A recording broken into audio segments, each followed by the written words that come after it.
Hello everyone, welcome to my YouTube channel Shilpa Data Insights.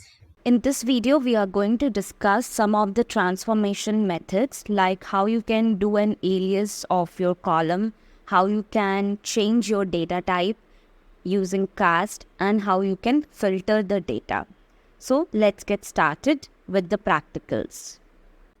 So here, first of all, I'm importing some modules, let's say PySpark.sql.functions. So now I have my file here in my DBFS Databricks dataset samples. So I am using a dataset which is freely available by Databricks. So I will go ahead and check whether this file is first available. Yes, it is available in this particular location. Now I will go ahead and read this file. So to read the file, you have to use .spark.read.csv. If you don't know how to basically read the files in data frame, then watch my video. I have pinned it in the I button. You can watch it and know how to read the file. Once you have read the file, now we can load this particular data frame into a table. So how you can do it? So to go to the next cell, what you have to do is you have to click on this plus icon and insert a new cell. So in this data frame, I will do df dot create or replace 10 view. So this is a function in using which you can create a table. So I'm creating a table called metrics and I'm executing it. Now, if you want to go ahead and rename a particular column, or if you want to select something, you can do it from this table directly. So how you can do is you can use your spark.sql function, and inside that you can mention the select star from your table name. It is the same as your SQL statement that you write.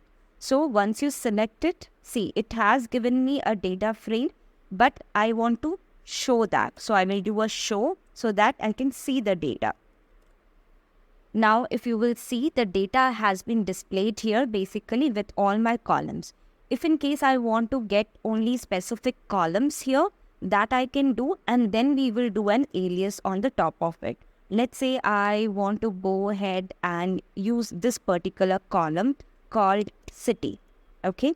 And I want to do an alias for this city as my 2015 city. It means for the year 2015, these are the cities for which we have got the ranks based on the sales price and the population.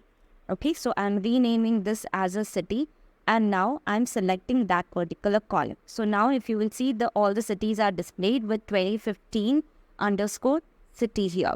Let's say this is my method of Spark SQL. I can just create a data frame, and from there I can create a table and I can select the columns and alias it as a normal SQL query.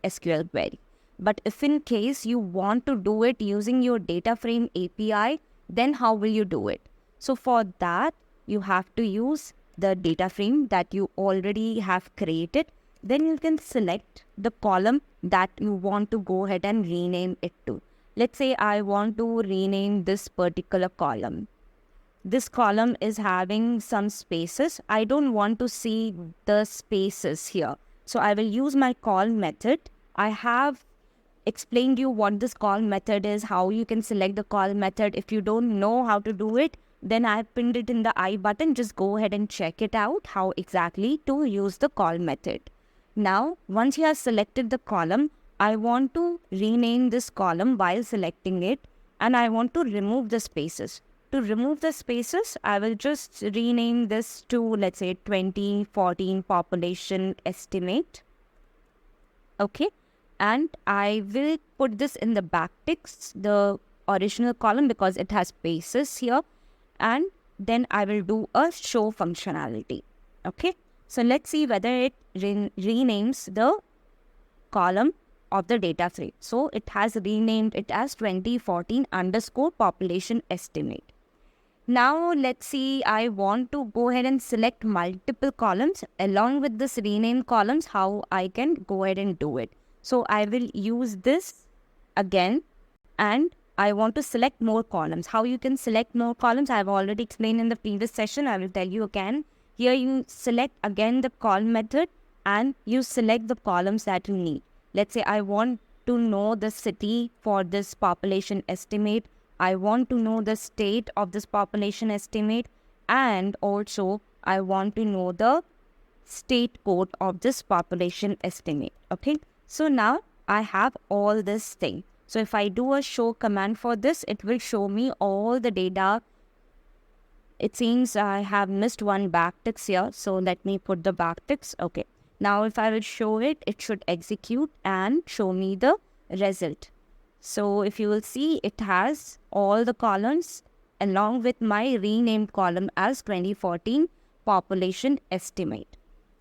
Now let's say I want to go ahead and select a column. I will do a print schema so that you have all your column names listed here. So what the print schema does it will show you all your column names along with your data type. So we have this 2014 rank. So I will first go ahead and rename this particular column 2014 rank to 2014 underscore rank, and then I will go ahead and cast this string to an integer. So that how will you cast a data type from string to integer? You have to change the data type. So we will see that how will you go ahead and do that. So I will use this data frame and select my column. The column name is 2014 rank. I will put this inside the brackets as it has a space inside that. And then I will rename this to my original column name that I want. That is 2014 underscore rank. Now, this is now a string type. Okay, I don't want this as a string type. I want this basically as a integer type. So I will assign this data frame as my casted data frame, and I will go ahead and cast this data frame into an integer type. Okay, and then I will go ahead and execute this command and just df.cast. You see the data frame is having the alias column name 24 underscore rank, and it has a data type now integer. So now it is an integer data type. Okay. Now using this df cast, what I will do is I will perform a next operation, a next set of operation. That is, I want to filter out the data. So if I do a df cast dot show, what it will do is it will go ahead and show me all the data that is present in that column. Okay, it only has this column. Let me do one thing. I want to go ahead and get all other columns as well. Okay, so that we have a much better clarity what that data looks like. So I will select the column state, and I will select the column city along with my column state code. Okay, I have selected this. Let me execute this again. All my columns are present, and I will show you this data. Now from this data, let's say I have my 2014 rank. I want to filter out the data which are having the rank greater than 230. Okay, so let me use this column, and then I will filter out the records, right? Because I want all the records which are having the rank greater than 230. So I will use this filter method, and in this filter method, I will pass the column. What is my column? My column name is now 2014 rank. So if you will see, it is returning that the column should be a string type. Therefore, I am putting it inside the quotes because the string type column it is requiring for the call function. Now, I will be filtering it out, right? So if I need to filter it out, then how will I do it? This is the column. I want to filter it out which is having greater than 230. Okay. So let me see if I can execute this statement, and it will show you a result which are having the rank greater than 240, right? 230. So all of them are greater than 230. Now let's say I want to get the rank which are greater than 230 but less than 240. How will I do that? So in case of your SQL, what you do is you used to write AND. in complete word, right? But here you have to use the ampersand as the and symbol, and you mention the column again, this one, that is your column. This 2014 rand is actually, let's say, less than 235. Okay. If I execute this, this is going to throw me an error. Let's see. See, it says me an error here that there is a method and this that does not exist. What does this mean? If you will see here, it says this and after that it's not able to recognize the method. So for each filter condition, you have to put your bracket, your parenthesis closed. This is one condition, so I have closed it. Then the next condition is this, so I have to enclose it inside the parenthesis. Once I enclose it inside the parenthesis, I need to execute it. Now you will see the 2014 rand, these states, California, Missouri, and Illinois, are having the rand from 2030 till 2035. Okay, so this is how exactly you can filter out the data for all your columns.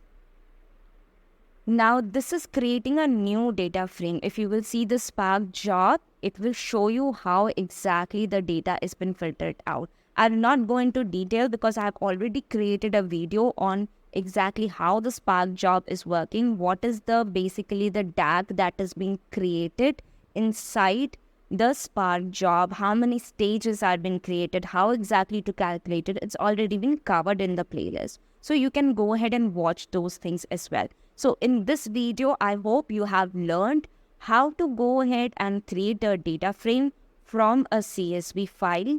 Then how you can go ahead and using the data frame API, how you can go ahead and use your alias function, how you can change your data type, how you can filter out the data. If you have multiple filter condition, also how you can filter out those data. I hope you have liked this video and learned something new. So hit the like button, subscribe to my channel and share it with your friends. I will come up with some new videos next time. So stay tuned. Thank you so much for watching and I wish you have a good day.